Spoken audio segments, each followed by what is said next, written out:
Hello and welcome back to the channel. In this video, I'm going to talk about how I make incremental improvements to my study technique over time, because I think that's the best approach to take if you want to improve your study techniques and study efficiency.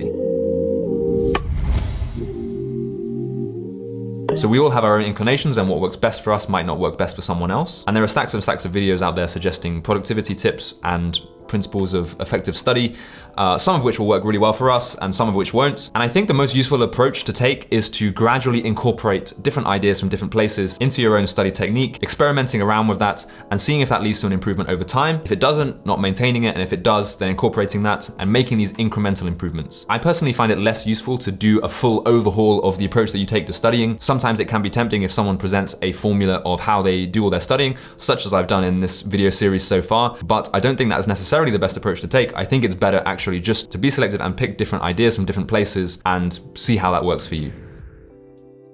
So there are also a few concrete things that I do to try and facilitate this gradual continual improvements. And the first one of those is that I carry a book around which I call my strategy journal. And whenever I have ideas on how I might want to improve my study technique or approach to anything else really in my life, then I'll just whip that book out and start writing notes. And I'm actually just going to see if I have that book with me.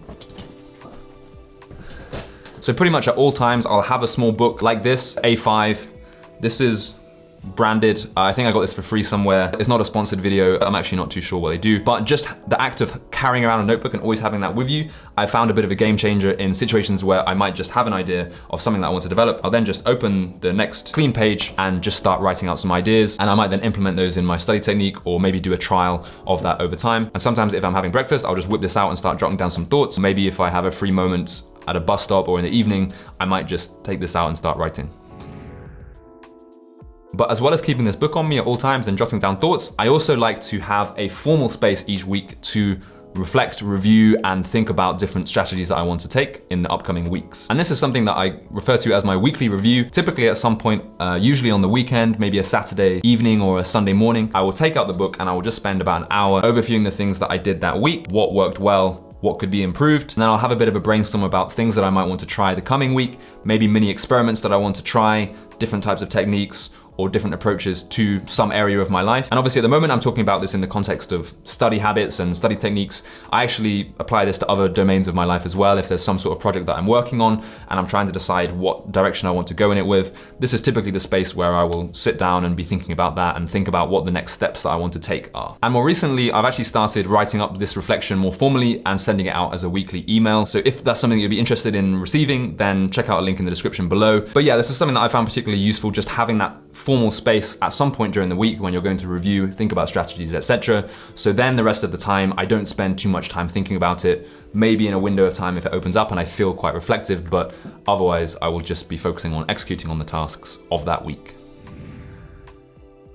And there are two other principles that I find useful personally for facilitating this kind of continual iterative improvement. And the first of those is just exposing yourself to lots of ideas over time. And I think this one sounds kind of basic, but the idea is just to have sources of information that you're continually exposed to, which suggest different techniques and things that you might try. Not all of the ideas that you see will necessarily be great for you, but by exposing yourself to them, it opens you up to the different possibilities of different approaches, and you can then pick and choose which ones you then want to incorporate. And there are stacks of great blogs, YouTube series, podcasts out there, all talking about these kinds of things, depending on the different medium that you like. I personally really like the blog of someone called Cal Newport, and I'm a big fan of YouTube videos of both Thomas Frank and of Ali Abdaal, so I would recommend checking those out if you're not sure where to start. One word of warning about these videos, however, is that it's important to find the balance between not watching them so much that actually it becomes procrastination, and actually just watching them enough to get the new tips and techniques, and then trying them and actually doing your studying. I think I've certainly found it can be quite easy to watch lots of videos about studying techniques and feel that you're being super productive, but actually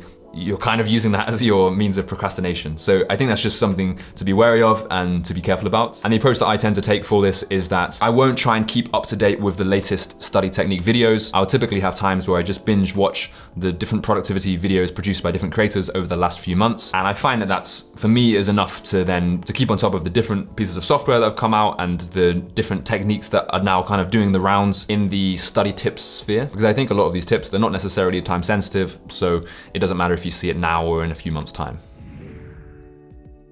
And another principle that I like to follow is just to treat feedback as sacred, because I believe that no matter how hard we try and assess our own strengths and weaknesses, there's always going to be little blind spots or things that we're not too sure about, which actually to someone else it's much easier for them to see.